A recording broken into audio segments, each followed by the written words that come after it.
I don't know I don't know technology. I don't know what AI is. I don't think you get to know what AI is and also see a donkey jump off a high dive. I think it was one or the other, and I saw the donkey, so I'm out. If I send an email and it says the file is too big, I don't know what to do. My best guess is I try to resend it. That's what I try to do. You know how dumb that is? The computer's like, no, and I go, what about now, though?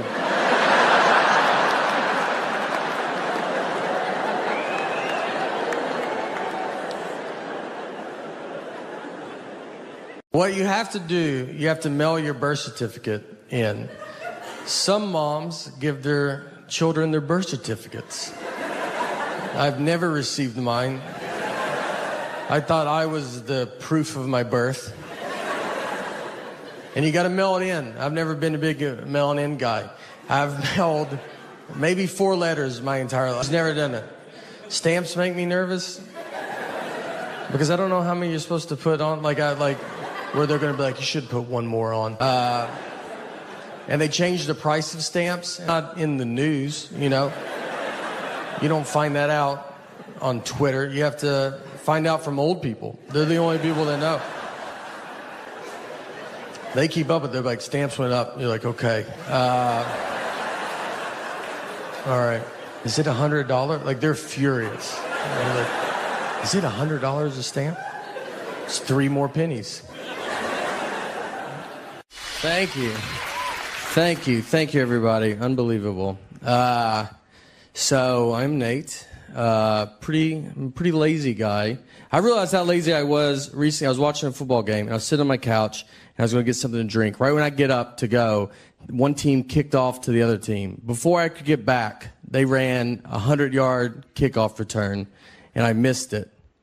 Like, the guy ran 100 yards before I could get 3 to maybe 4 yards. That guy also had 11 people really trying not to let him run 100 yards. I had nobody. No one cared what I was doing. When you watch sporting events, too, I feel like the commercials that they have, they're like advertising towards like professional athletes. Like, they have like running shoes. They're like, oh, you should buy these shoes. Then it shows like an NFL player like running with a tire tied to his back. And you're like, all right, well, how do those shoes look with jeans and sitting down? Because that's how I will be using them. I got to get tire and a rope. That's a lot. That's a lot you're asking.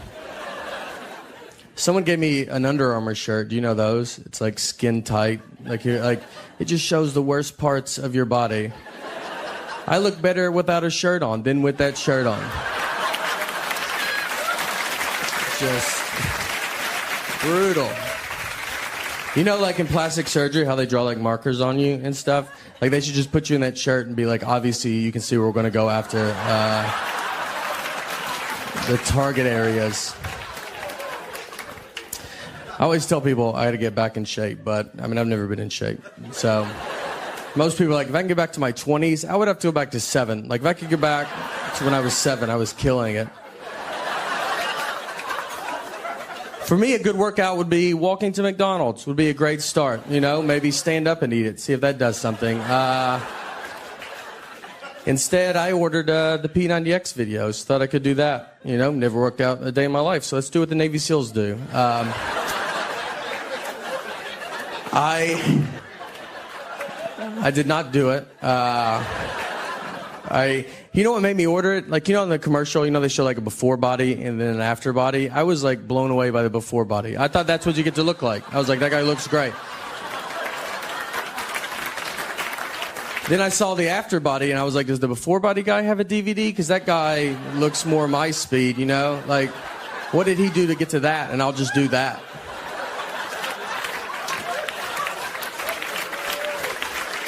Thank you. Thank you. No, come on. Thank you, guys.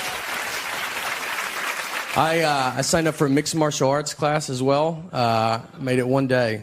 That's it. Like, they want you. It's about fighting is what that class is about. I thought it was like some guys will maybe do like push-ups or something. The first day I go in, they just pair me up with some 16-year-old kid that wants to fight for a living and wasn't raised by human people. And they're like, why don't y'all just go at it? And I was like, well, I think it's because we have different goals. Maybe that's why we should not go at it. I believe he's training for the Hunger Games. I just want you not to be able to see my nipples through my shirt. So, yeah, levels. That MMA is a great way to protect yourself, though. I watched, here's another way, if you don't know how to fight. I watched a thing on 60 Minutes. They did this piece about buying tigers. Like, you can buy, like, if you guys want a tiger, I could get you in touch with a guy that can give you a pretty sweet deal on a tiger. 60 Minutes did this whole undercover report, and they filmed, like, where this guy keeps tigers, and then they interviewed him afterwards. They're like, hey, do you think it's too easy to buy a tiger in this country? And he was like, yeah, sadly it is. It's way too easy. And I was like, that was my favorite part, you know? Like, that shows why America's the best. I didn't even know you could buy tigers before I watched this. I would have been embarrassed to ask. And then I watched it, and I was like, I don't really have to jump through hoops if I want to buy a tiger. It's not an all-day thing. It's an hour. I'll be right back with our tiger. And everybody wants to get rid of guns, and what makes me nervous is, like, if you took away guns from people, those are the exact same people that will buy tigers. And that's going to be a much bigger problem. You're probably going to be like, look, here's your gun back. And they'll be like, no, I'm good. My tiger is way better than my gun. My gun missed all the time. My tiger rarely misses. Even if he does miss, you know, even if he does miss, it's just for a second. It's never long. Like, if some guy dodges the tiger and he's like, your dumb tiger missed, it's like, well, he did not. He is right behind you now. And he is furious. So thank you guys so much, man. You guys were great. I first, thank you. I can't thank you enough for coming out tonight. It means the world. And I've been this is how I've been closing shows on the road, and I want to close my special with it. I'm assuming that people saw the Netflix, the stand-ups, the little half hour. Thank you. Thank you for watching it. Thank you for coming out. So some stuff's happened since that special, and I want to give you some updates to a couple stories I told on that special. If you haven't seen it, I'll walk you through it. Don't, think you're going to be lost. And I think you've seen what I've talked about. I bet you're like, I bet we'll catch up quick. So the first update is about the Cape Fear Serpentarium. And if you haven't seen it, you could pause it right now and go watch it. But you might be like, I can't handle really much more of you. But if not, I'm going to walk you through it, or maybe just a reminder. But a very quick, unfunny version is I went to Wilmington, North Carolina, to a guy's house. And he had a bunch of snakes, lizards, and a crocodile. And when I was there, a crocodile got out, and a lady wrote a TripAdvisor review about it. That's the very quick, unfunny version. If you haven't seen it, don't think that's all it takes to get a Netflix special. So the first thing is the lady that wrote the TripAdvisor review messaged me after the special came out. And you write a review on TripAdvisor, you can see how many people look at it. And it jumped 50,000 views the day the special came out. But she did not know this for a couple of days. So, she was like, I'm crushing it as a reviewer, all right? I swear. I'll bring your place. You better treat me right, Applebee's. I'll bring this whole place down.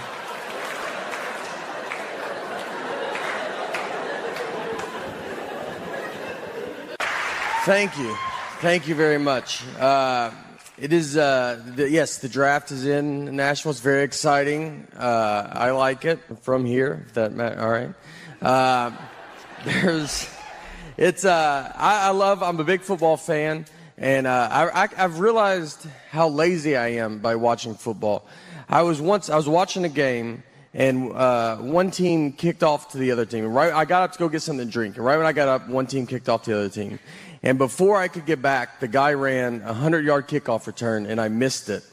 So that guy ran 100 yards before I could get 3 to maybe 4 yards.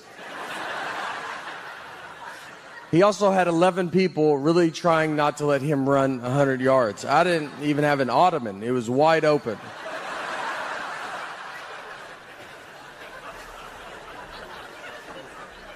I need to get in better shape. I should do something. You got to do something. But I realized recently I like to golf, and I would go golfing on the road. And one time I was golfing, and I was hot, and I was in the parking lot, and I wanted to change shirts before I got in my car. So I'm standing at the trunk of my car, and I take my shirt off. I have no shirt on. This old man walks up to me and goes, "Olivia?"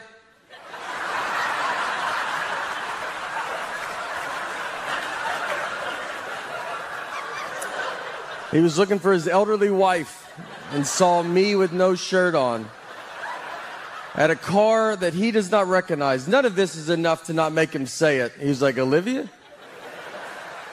I covered up, and I was like, "What's that?" And he was like, "All right, honest mistake." I was like, "God, that hurts worse than saying Olivia." I don't know who he offended more, me or Olivia. I think we could both have a word with him.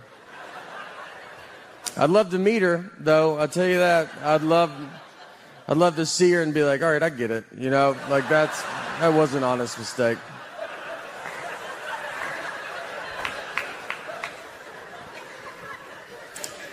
I do travel a lot. If I fly Delta, if I buy a ticket through Delta's system, my name in their system is Nathan, and on my license, my name is Nathaniel.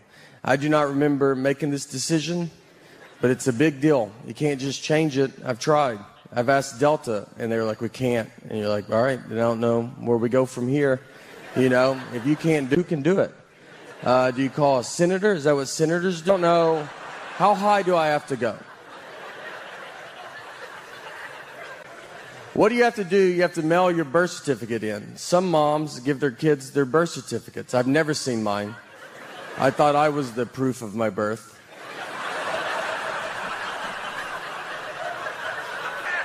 And thanks. And you got to mail it in. I'm not a big mailing in guy. I've mailed maybe 4 letters my entire life. Stamps make me nervous. You know, how many do you put on there? I don't know. And they change the price of stamps, and that's not in the news. You don't find that out on Twitter. You have to find out from old people. They're the only people that know. Yeah, they'll tell you. They're like, "Stamps went up." You're like, "Okay." And they're furious. You're like, "Is it $100 a stamp? I've never seen you that mad." So I will never go through this process to get my name changed, so I just deal with it. And it gets brought up. I was checking a bag once, and the guy behind the counter sees my ticket, says Nathan. The license says Nathaniel. And he was like, "Oof, this is not good." He's like, "These names don't match." And I was like, "But they match, right?" I mean, you can see the leap that we took to get from one to the other.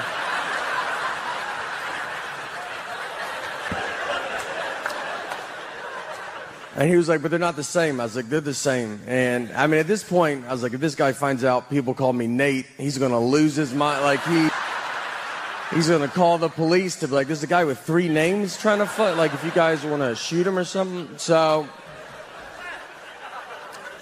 I was like, "What do you want me to do?" And he goes, "You should go home." That was his honest. He's like, I mean, I can't believe you've made it this far. I said, "Let me try it. Shouldn't I just try it?" You know, I was like, "Look, I'll give you that those names don't match. But what I think is going to help a ton is the picture on the ID. I mean, I think with 100% face, 70% of the name, that's 170%. I think I'll get through." And he was like, "Look, I get it, all right?" He was trying to relate to me. And this is honest. This is honestly what he said. He was like, "My name's Joseph. That's what's on my license. But if I buy a ticket under my nickname Bart, they're not going to let me through."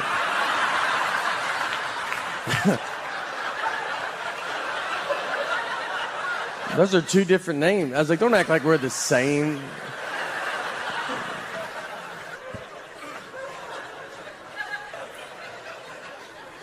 I am married as well, and it's fine. You know, you just do it. That's what my wife said. So just get through it. This is what marriage is like, you know, just one person talking and the other's like, "I'm going to get out of here."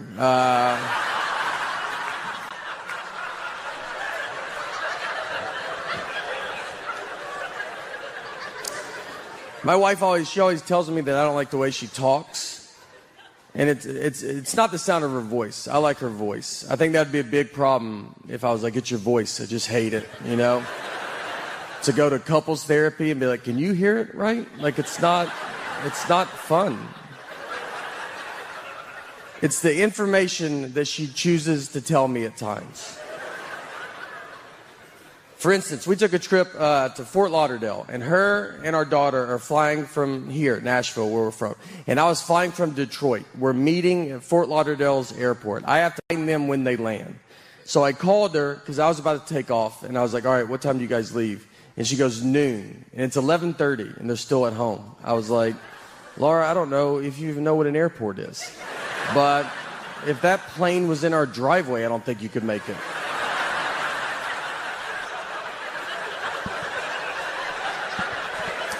And she goes, that's what time we leave for the air flight's not till 1:30. And I was like, okay, all right. So what do you think I wanted to know when I asked that?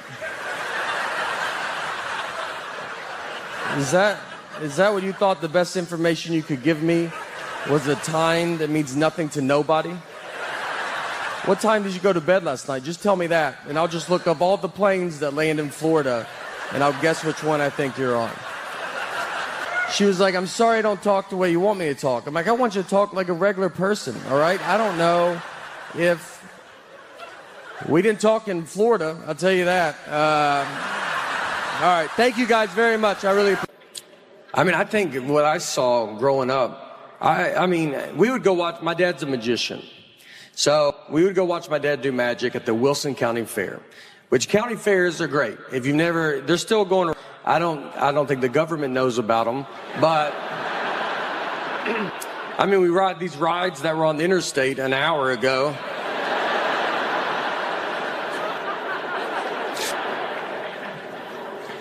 She runs everything. She does stuff, doesn't tell. We got a new roof, and I did not know that. A whole new roof. I found out from my neighbors. They were like, how's that new roof going? I go, I don't know what you're talking about.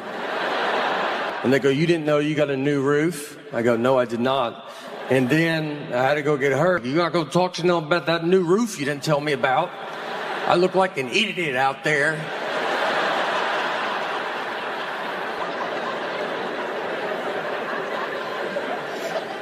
So we get our picture, and we come back down, and we're driving back. And on the way back, since my buddy was driving, he did not see the dead horse, you know? I'm like, well, you can't not see it.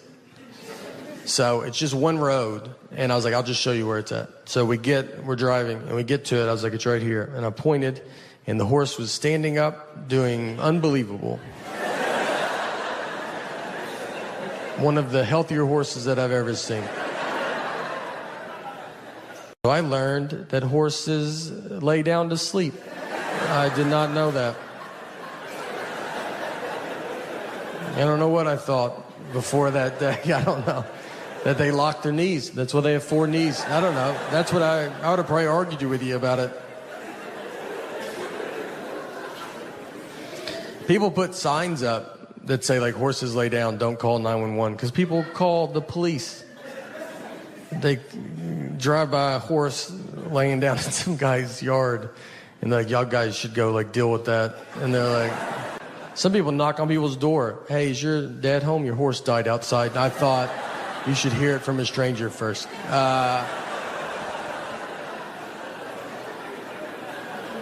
I got in trouble with my wife because, like, on her last birthday, I got her an oven. All right. Pretty nice oven. Take it easy. And I bought an oven because, like, I know, like the vacuum, her other favorite toy as a kid was the Easy Bake Oven. So to go with her big girl vacuum, I got her...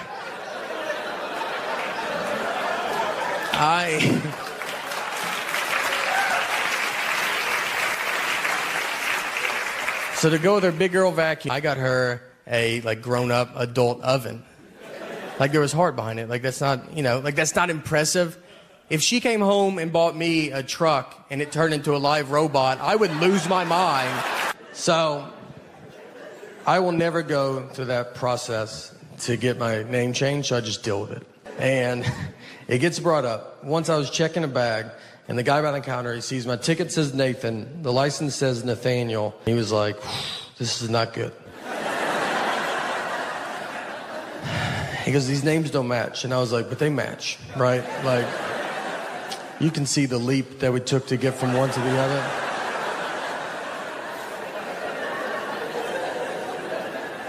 He's like, but they're not the same. I was like, but they're the same. And I'm realizing he cannot find out people call me Nate at that point because, I mean, he can't handle that. I'm gonna call the police over to be like, there's a guy with 3 names trying to fly right here.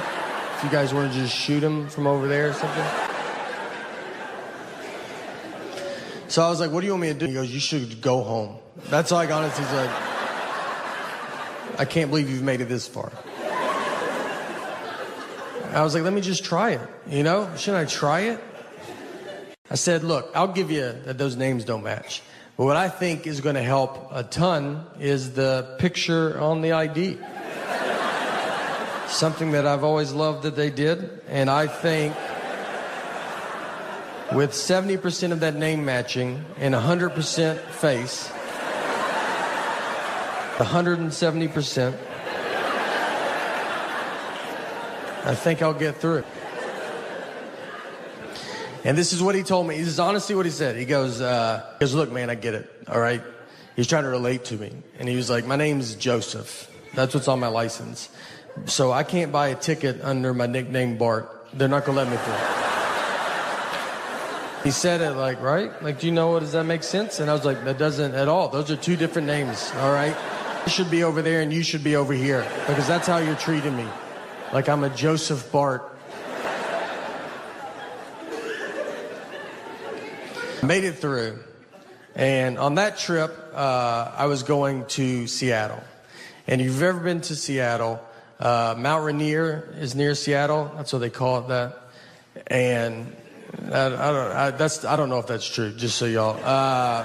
It felt like y'all took that like, yeah.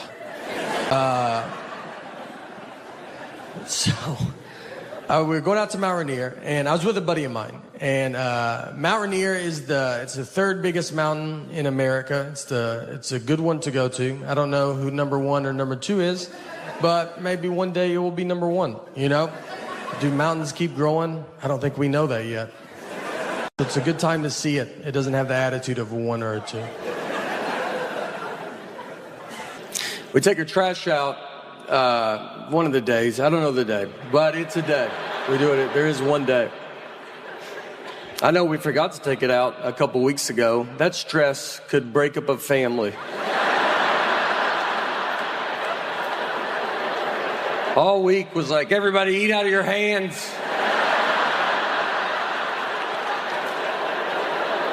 We had friends over like, put your trash in your pockets, take it to your homes.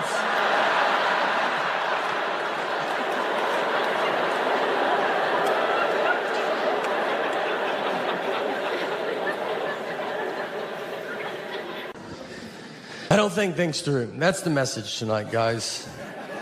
There's no message. But if there was, it's I don't think things through.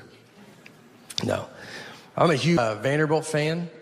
And I think a couple of us, you know, it's a storm is coming together. I did not go to Vanderbilt too. Vanderbilt asked me to say that. And I was like, I think people know. And they go, we do too, but just say it also.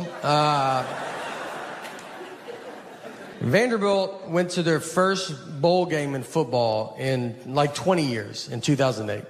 And so we all go to it. We're very excited. It's at Tennessee Titans Stadium. So me and a bunch of buddies get together. We go tailgate. We get cornhole, a grill. Like we're going all out. And my ticket was at will call. So I was like, look, I got to go get my ticket. I'll be right back. So I go get my ticket. And before the lady gives it to me, she ripped it, which means you have to go in. And it was, a full 3 hours before the game starts. I was like, I don't want to go in yet, you know? And she's like, you have to go. And I just walked in to just an empty stadium, 60,000 empty seats. I go to my seat. I don't even just go to a different, I went to like the one I'm supposed to go to, like a loser. The players are like in jeans. They're not even dressed yet. I was like, I'm real excited for the game. I like startled them. They're like, oh, I didn't even know anybody was in here. Did you go to Vandy? I was like, you would think with how early I'm here. But I also think if I went to Vandy, I wouldn't be in the situation that I'm in. I walked to the top of the stadium and just watched my friends tell. I just sat up at the very top. And I was like, I'm already in, guys. Yeah, I decided to save our numbered seats. Nothing was open. I stood in front of a concession stand like I was waiting for an iPhone to come out. Just that gate was down. I'm just like already trying to figure out what I'm going to eat. And they came and opened it, and one side got stuck, and I helped them. I go, I'll get that. So I helped them open it. They're like, oh, do you work here? I was like, I've been here a little bit longer than you have. So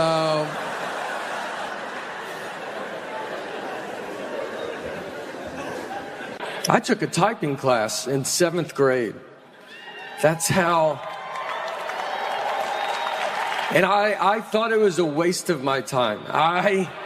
In my head, I was like, who's going to be typing? Cursive is the future.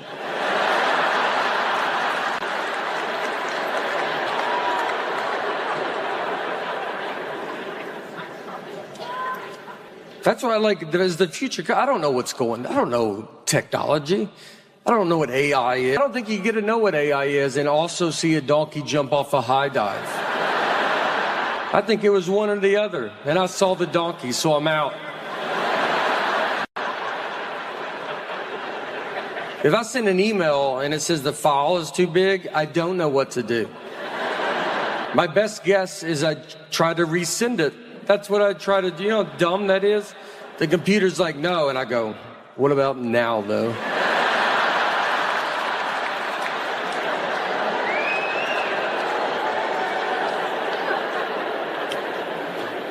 I travel a lot, obviously. So she'll be at home with our daughter. We have a wonderful daughter, as you have seen. And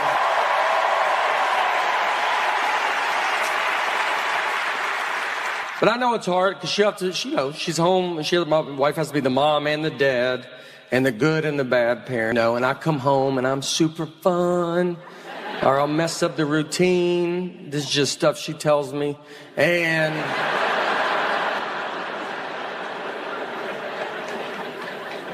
like when I go home, I'll go lay in bed with our daughter, and then we get in trouble for talk. I'm not the one talking, by the way, but we get yelled at as if I'm the one talking. I do get it, because I don't think of the consequences with everything. I think I was buying a tree. I don't really know. But I tried to give him cash, and he was like, oh, you got to do a credit card. I was like, okay. So I give random iPad all my family information. It was $75. So he's like swipes the card, and then after it goes through, just so you know, it's a monthly charge. Yeah. He told me after, and he was like, look, you can cancel it on the website. I was like, I don't even know what's going on right now.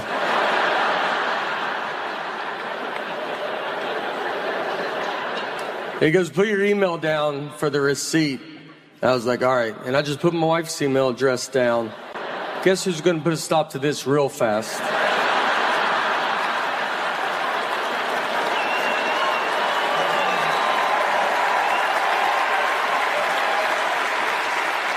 She'll have that tree cut down tomorrow.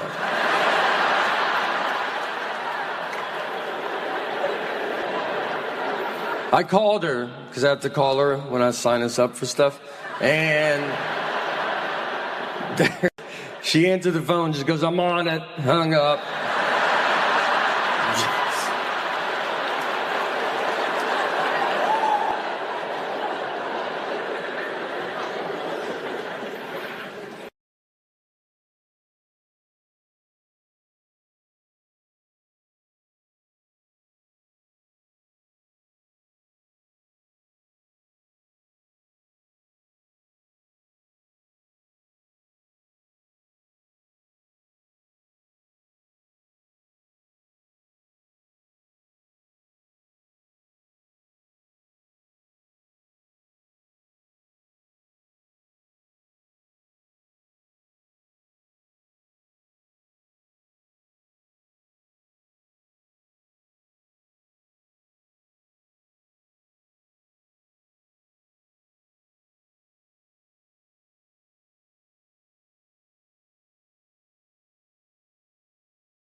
So now we are basically at Mount Rainier. That was the whole car ride.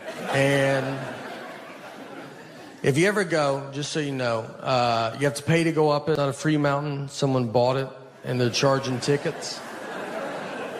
It's also all uphill. It's a nightmare. So be ready for those things. We drive up, we park, and we're walking up the trail. So went up it halfway. I mean, I can barely breathe. And this couple's coming down, so I stopped them. I was like, hey, is this enough where we're at? You know, is this like, you get it. Like, we're not trying to live on this mountain. And the lady goes, I'm 75 years old, and I did it. And I was like, all right, maybe that's why you didn't hear the question that I asked. Everybody's pretty cocky on the way down. I mean, there was women with babies. They had 3-month-old babies strapped to their chest. I was like, why would you bring that much extra weight with you? I left my wallet in the car. They looked exhausted. I'm surprised they're not just babies left up there and rangers have to come down. Whose baby's this? That's ours. We're going to let it grow up and come down on its own. I remember I would fall out of a bunk bed. I slept in a bunk bed. I was on a bunk, and I would get over a railing and just fall 6 feet to the ground and just land. I mean, you don't catch yourself. It's just whatever hits first. All your body weight just lands on your head. I got a full-blown concussion. I'm crying. My parents are like, just go back to a deep sleep for 7 hours. I've had concussions in my life, and none of them because of sports. Just living life, man, you know? Stuff happens to your head. What are you going to do? One was in high school. I got pushed into a wall head first. It took them 3 class periods to figure out I had a concussion. That's how much I was bringing to the table. I mean, 2 teachers didn't even notice. And the third one was like, he wasn't forward. And that's when I realized he's one of the better facer forwards I've ever had. So I knew. My biggest concussion was when I was 12 years old. I fell down. I grew up in Old Hickory, Tennessee, and we used to climb down this cliff into Old Hickory Lake, and we'd done it a ton of times. And so one day I slip and fall. So my friend that I'm with, he goes and gets my mom. They were fishing in a boat down in the lake, and so he sees me and he gets me into the boat. And he takes me over to some stairs, which he had to be like, why didn't he just use these stairs? I mean, they were right next to that cliff. Like, it didn't even make sense. There was 2 guys at the bottom of the steps, and he goes, hey, this kid fell. Can you carry him up? So they carry me up. And my mom's in an ambulance in her pajamas. My dad, who I think everybody knows now is a magician, and he's doing a show in a full tuxedo. So when they get to the hospital, the doctor starts talking to my parents. I mean, my mom looks homeless. My dad's in a tuxedo. It looks like they're divorced and someone's not paying child support. So we have never known who was in the boat or the guys that carried me up those stairs. We've never known who it was. And we always wanted to thank them. I mean, those guys truly saved my life. And we could just never find out who it was. So we've never known. So I tell you that to tell you, last year, my dad he's doing a show. He does these magic shows in prisons. So he's doing a show in a prison. And during the show, one of the inmates just stands up and says, I know your son. Which is probably not the best place as a father to hear that. Just like, I know your boy. He keeps his mouth shut. He's good people. So my dad, he goes, hey, he's like, all right. He goes, how do you know my son? And he was one of the guys that carried me up those stairs that day. I mean, I promise, I was 12 years old, and we've never known who carried me up those stairs. And it was him and his brother. And then his brother saw me on the Tonight Show and was like, that's that kid that we carried up those stairs that day. So pretty crazy. And so since then, I've been actually bringing him out to shows. I'm bringing him out tonight. And no, he's not here. He's in prison. But, yeah. Sorry. Yeah. Look, he would love to be here, trust me. I mean, yeah, he'd kill to be here, to be honest. But there's one day I'll get him. I did find out why he was in prison, which was crazy. It was that same day. They just carried a body down those stairs. And you can imagine the frustration to then be handed another body. And you're like, dude, are you serious right now? Like, we just did this, man, you know? All right, that part I made up. But the rest of it's true. I remember nothing from school. People talk about history to me, and I'm like, I don't know when you guys learned that. I think we skipped all of this. I almost didn't graduate high school. I had an F in science. I was taking a class called science my senior year in high school. I mean, I had an F, and my dad went and talked to the teacher and just said, look, just give him a D. He's not going to do science stuff. And the teacher agreed to it. She was that confident I wouldn't touch the science world.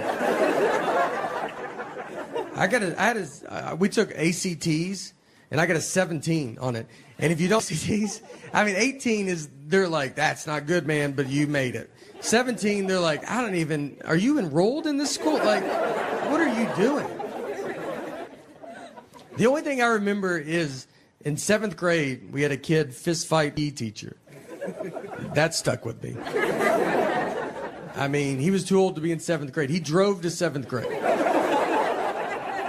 If you're a 7th grade teacher and one of the kids drives, you just know you got to fight that kid one day. Like, I mean, it's just happening. Like you. All right. Thank you. All right. Look at us. We're doing it. All right. Welcome to the 77th Emmy Awards. You know, it's not a big one like 75 or 80, but it's the one they gave me. It's an honor to be here tonight. I mean, I'm so excited to be here. Just all you guys are so hard to get here. I mean, and it's confusing too because there's just like Reba McEntire. I feel like I'm at the Grammys. Kate Blanchett. I feel like I'm at the Oscars. It's crazy. Tina Fey. I thought like they should have had her host. You know why? We're wondering like why am I hosting? I don't know what that was, but. All right, it counts as a laugh. It's I've been asked. I have not had for my career. I'm a stand-up comedian. I've not had a ton of success in Hollywood, but let me tell you, boy, is it going good everywhere else. You might know, if you haven't heard, so we got an idea. As a host, they asked me, when you give your thank you speeches, they just said you got to keep them on time. So they wanted me to come up with a way to do that. So what I came up with is this way, is everybody gets 45 seconds. And honestly, give your speech. I know how hard you guys have all worked to get here. I'm not trying to take anything away. 45 seconds, that's what you got. And if you want to do more than that, do it on social media later. That's more people are going to see it there anyway. So... To start, though, I am going to donate $100,000 to the Girls Club of America. So, yeah. All right. Remember that. Remember how fun that was, because this part is hard to say. If you stay 45 seconds, it stays at $100,000. That's all right. I know.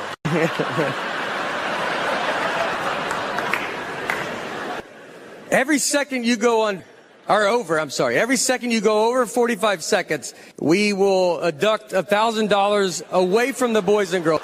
I know. Oh. That's tough. It's hard. That's tough.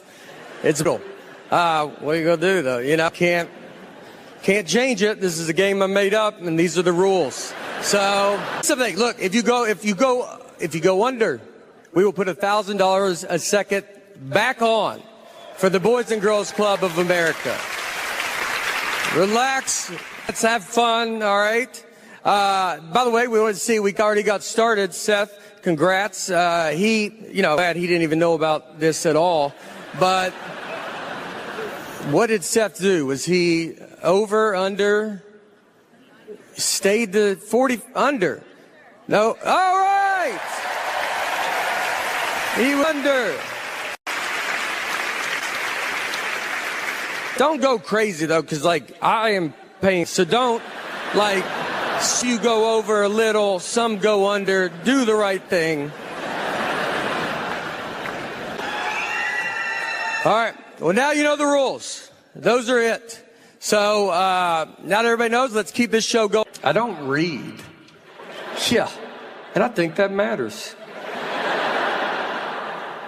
Reading is the key to smart, I believe. And I don't do it. I think it's caught up to me. I want to do it. I like the idea of reading. I even buy books. But these books are the most words. And it's every book. You just open it and you're like, what are you talking about? And they don't let up. Every page, just more words. How about you put some blank pages in there?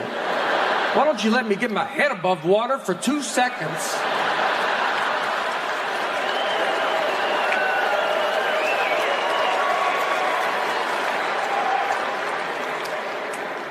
I think it's because I'm peeing so much longer, and I'm not used to this new old rhythm yet. Because in your 40s, there's a lot of false stops.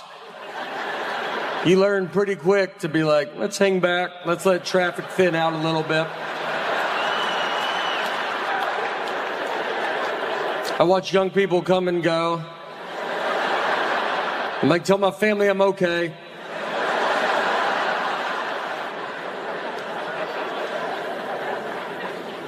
My parents are in their 60s, and when your parents hit their 60s, just so you know, you kind of realize that you go, all right, I'm in charge of this family now, you know?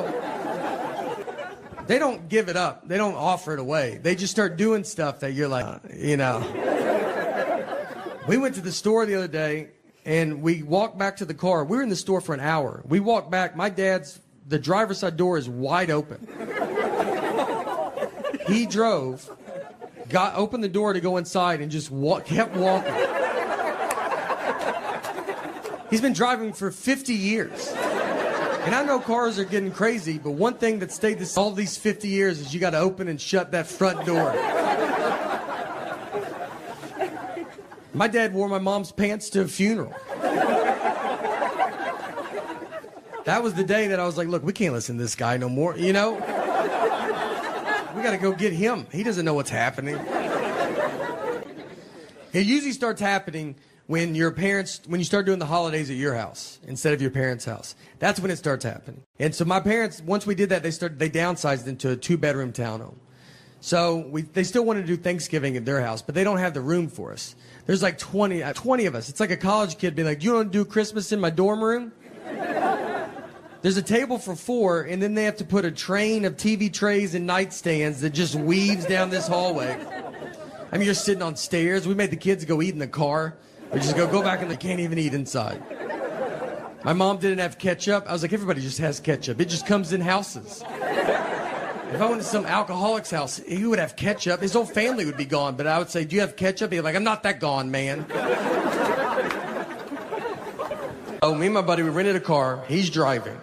On the way out there, I see a dead horse just laid out in this guy's yard.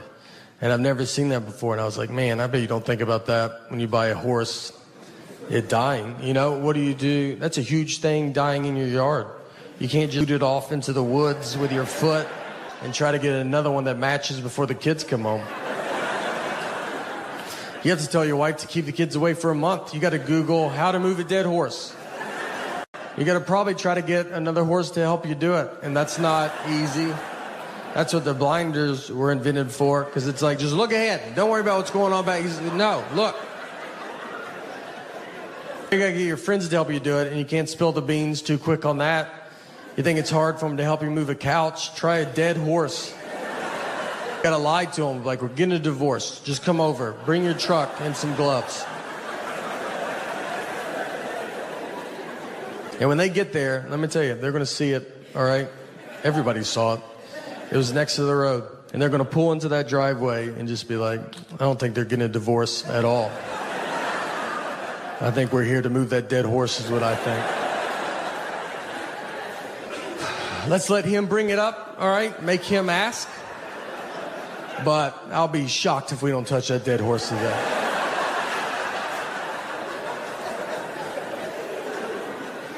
And if you ever have to move a dead horse, I've thought a lot about all this. You want to be the first one to the horse, all right? You don't want someone else to tell you where to grab a dead horse. So you run out there like you love it. Like you're like, this is what I hoped it was. And get to the hoofs in the front and be like, all right, I'm here. You guys decide where you guys want to be.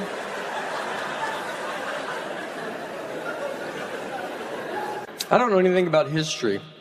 And I can tell because every history movie I watch on the edge of my seat.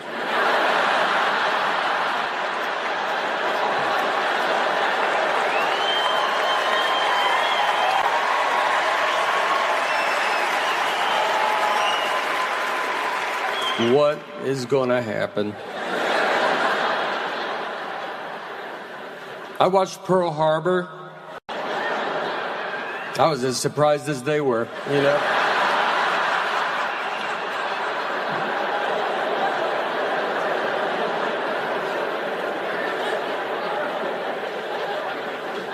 I was with a buddy, and we rented a car. He's driving. On the way out there, I see a dead horse. I mean, just laid out in someone's yard. And I've never seen that before. And I was like, man, I bet you don't think about that when you buy a horse. Like it dying. Like you don't fast forward that far. You know, that's a huge thing, dying in your yard. That's the weight of a horse. You know, I mean, you can't just scoot it off into the woods with your foot and be like, let's try to get another one before the kids come home. You have to tell your wife to keep the kids away for a month. You got to Google how to move a dead horse. You got to possibly get another horse to help you do it. And that's not going to be easy. You know, I think that's what the blinders are for, because it's like, just look ahead. Don't worry about what's going on back here. Or you got to get your friends to help you do it, and you can't spill the beans too quick on that. You know, you think it's hard to get them to help you move a couch? Try a dead horse. I mean, you got to lie to them. You got to just be like, we're getting a divorce. We hate each other. Just come over. Bring your truck, though. And when they pull in there, let me tell you, they're going to see it. All right, everybody saw it. It was next to the road. So they're going to pull into that driveway and be like, man, I don't think they're getting a divorce at all. I think we're here to move that dead horse is what I think. And I say, let's let him bring it up, make him ask, but I will be shocked if we don't touch that dead horse today.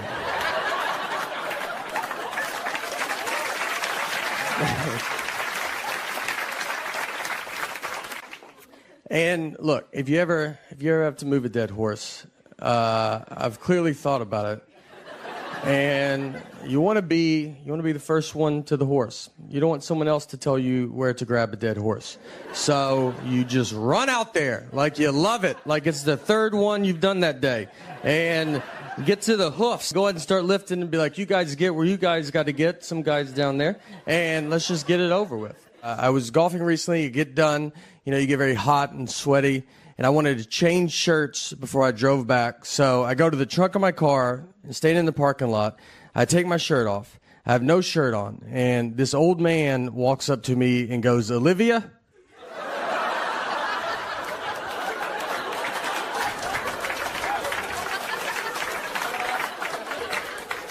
He was looking for his elderly wife and saw me with no shirt on at a car that he does not recognize. None of this is enough to not make him say, he's like, Olivia? I was embarrassed. I turned around, like, covered up. I was like, what's that? I go, what'd you say? And he was like, all right, my bad. Honest mistake. And I was like, God, that hurts worse than saying Olivia. I don't know who he offended more, me or Olivia. I think we could both have a word with him. I'd love to meet her, though. I'll tell you that. I'd love to see her and be like, all right, I get it. You know, like just...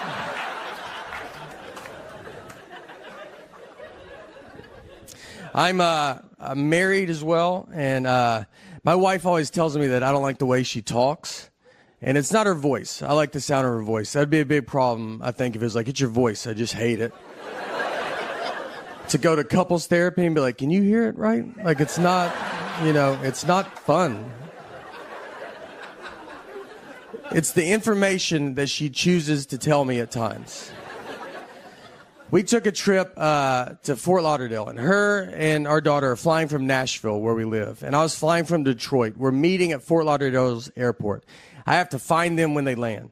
So I called her because I was about to take off, and I was like, all right, what time do you guys leave? And she goes, noon. It's 11:30, and they're still at home. I was like, Laura, I don't know if you even know what an airport is. I mean, but if that plane was in our driveway, I don't think you could make it. She said, that's what time we leave for the airport. Our flight's not till 1:30. And I was like, all right, okay. So what do you think I wanted to know when I asked that?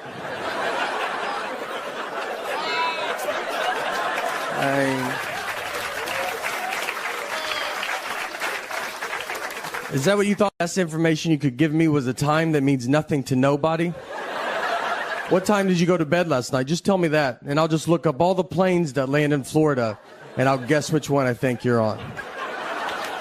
She said, I'm sorry I don't talk the way you want me to talk. I'm like, I want you to talk like a regular person, all right? Just like you've been around people, you know?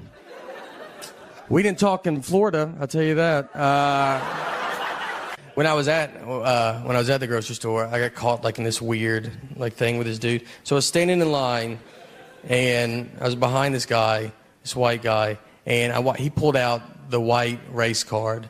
I don't know if y'all knew we had a card, but he had one. So I'm standing behind him, and I just hear him argue. I hear him just go, what is it, because I'm white? Is that why you're doing this, because I'm white? And he looked at me they're like, hey, are you going to get involved? Come on. I was sitting there, I was like, no, I'm not getting involved in this.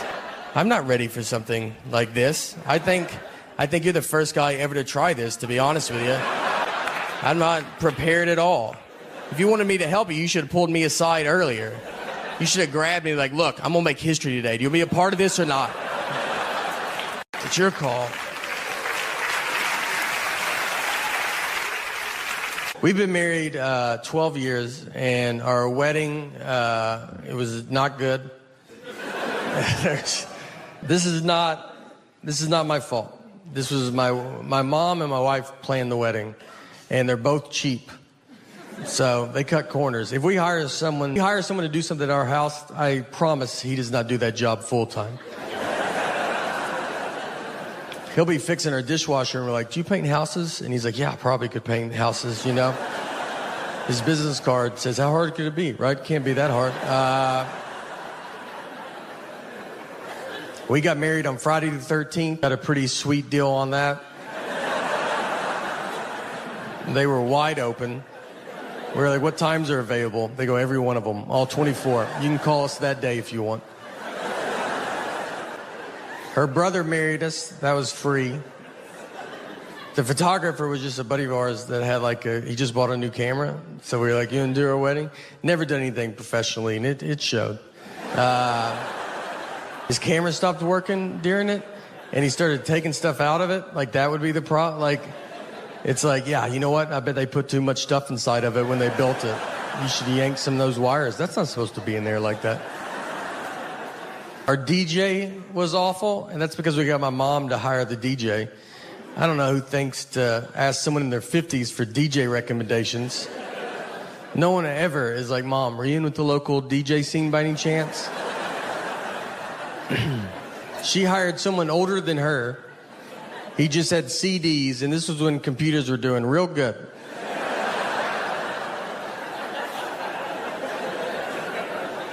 He got super drunk, played the same song 3 times in a row.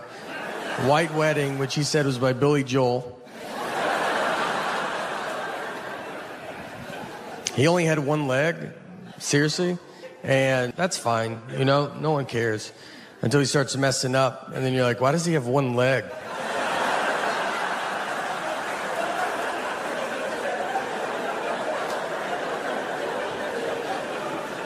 Things are going super well. You started this new company called the Nateland, Nateland Company. Nateland. And it's a production company. You're making family-friendly comedy specials on YouTube right now. Yeah, right now the Showcase is on Nateland Entertainment. It's the Showcase is out. Nateland Entertainment. But then you tell us Nateland. Nateland. I say Nateland. No, you didn't.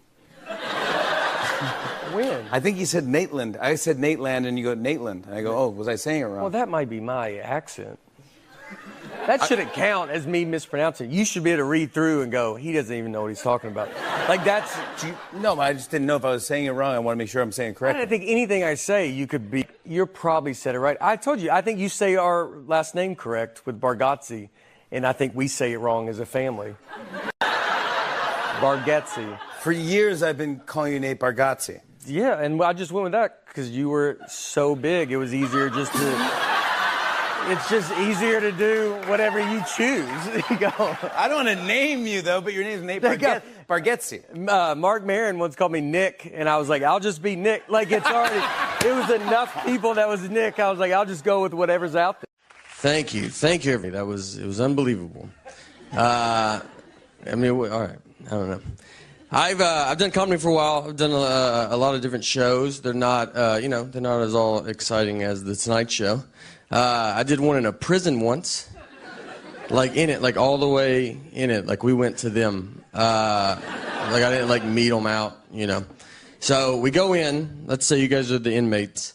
So I'm sitting here. I'm like doing my dumb jokes. None of it works. Every joke I have involves being outside in the past 30 years. Like I'm like, traffic's crazy. You guys remember? People remember traffic here, right? So I'm doing my dumb jokes, and then an inmate gets up and starts walking towards me. I'm like, oh boy, here we go. Like he's going to use me to break out. And I don't want to point at him, but no one's like looking. But I am using hand gestures. I'm like, what do you guys do on this side of the room? Should he be walking up like that? Turns out the bathrooms are behind me. He's a good guy. I judged him on what he was wearing and where we were at. It was my fault. So I'm like against a brick wall, and it's like goes like halfway up, and then the urinals are like all behind here. So then he comes to use the bathroom, and then he comes to the urinal right behind me.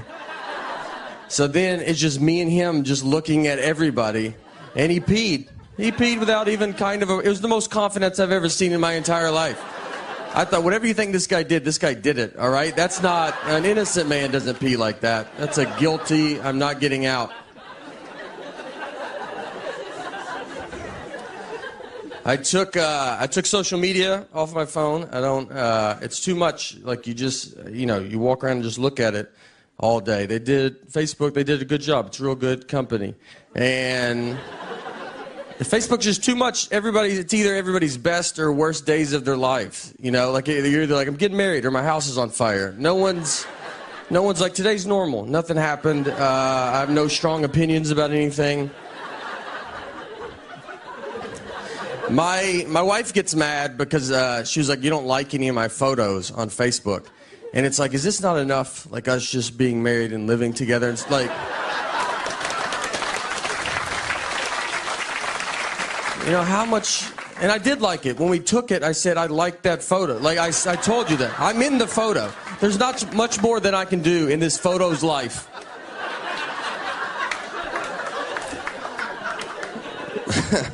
We've been married for 10 years, and we still fight. Like, you can... When you're married, fighting is open 24 hours. Anytime. We got in a fight recently at 3 a.m. We woke up to get in this fight. And...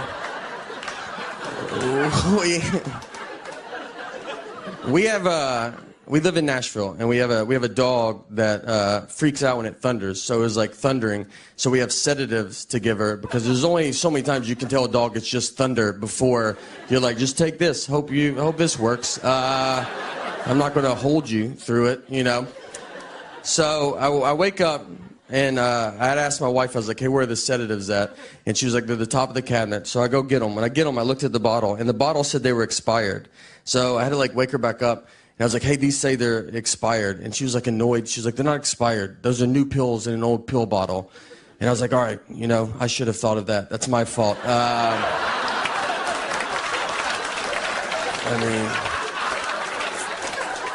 People come to our house all the time and they get milk and they're like, is this milk expired? And I have to go, that's new milk in an old milk jug. Are you the stupidest person I've ever met in my life? How could you How could you not figure that out? That's basically what I told her. It wasn't as fun as that, you know, but that was the gist. And instead of just saying, you're right, that's a logical statement, she dives all in and tells me it doesn't matter because dog medicine can't even expire. Which she's never even heard a rumor about that. She doesn't know that. We don't know any dog medicine people. I know who she knows. And we don't know one dog medicine maker that's like texting her like, let me tell you a little secret about dog medicine. We've invented medicine that can't expire. All right, thank you guys so much. So my parents, I think, watched a Rescue 911 where a kid went missing. So it got them scared. They were like, I think they took it as like, look, you guys are getting kidnapped. There's nothing we can do. It's happening. So they wanted us to be prepared for it. So instead of like, I don't know, self-defense, give us a gun, I don't know, something. What they did was like, you know, you always hand out flyers if a kid goes missing. They were like, let's just get that flyer ready. We'll just do that, you know. So kid goes missing, they always have a flyer. They put a picture of the kid and all the information below the flyer. So the height, weight, eye color, all that stuff. So instead of making a flyer, what they made us do was we wrote on a piece of paper our name, height, weight, eye color, and then we just held it up against the wall, and they just took picture of us. So the picture is us holding our own information. And they said, well, when the cops are like, hey, let's get a flyer ready, we're going to be like, well, we've been rooting for this to happen. We already have one made. And they're like, we'll give that to the police. Which, if we would have been kidnapped, my parents would be in prison right now. No one's going to believe you pre-took pictures. I mean, they're going to just look at this and be like, all right, just tell us where the kids are at. That would be the easiest thing to do. I've never seen this ever. They had to go get that printed at Walmart, too. You couldn't do that at home. You had to go show people that easy. We walked in Walmart, and the guy was probably like, hey, do you think I could talk to your kids by themselves for a little bit? I'd love to just chat with them. I went to career day for my daughter's school, and I get what I do is very fun. But I was nervous because I'm there with real people, and they're smart. And so I was hoping to sit at a table alone. They put me at a table with a surgeon, which I think they did it on purpose. Almost to show the kids, here's the difference between reading.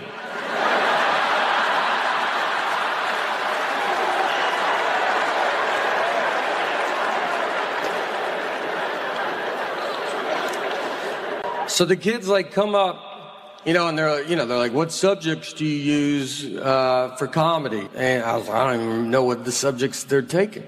I was like, I do English. I do mostly English on stage.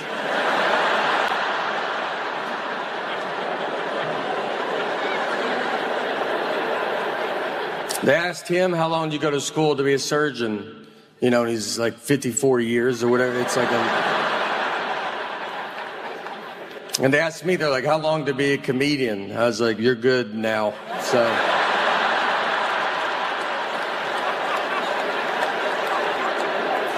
Look, finish elementary school, make your parents happy, but then I'd get out and get after it.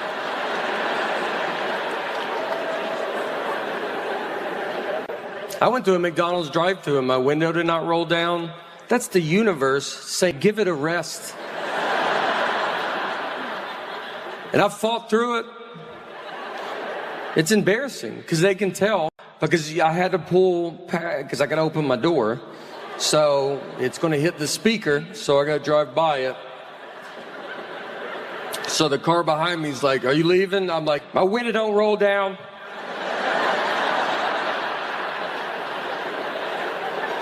And I got to open the door. Now the speaker's by the gas tank. So I got to yell my order out. Now that guy hears it.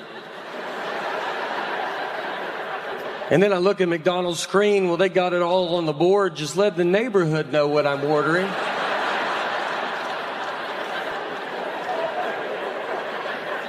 And then I drove by the window, the drive-thru window, and I got to go by it because I got to open my whole door. So I go by it, and I see them. They're like, where are you going? And I was like, nowhere. And I go by, and they see my whole body sitting in a chair. It's crazy. If you've never done it, it's the most vulnerable I've ever felt in my life. You're just sitting there and you're high. They see your feet. They see your feet. They just throw it at me like a bear. Just throw it.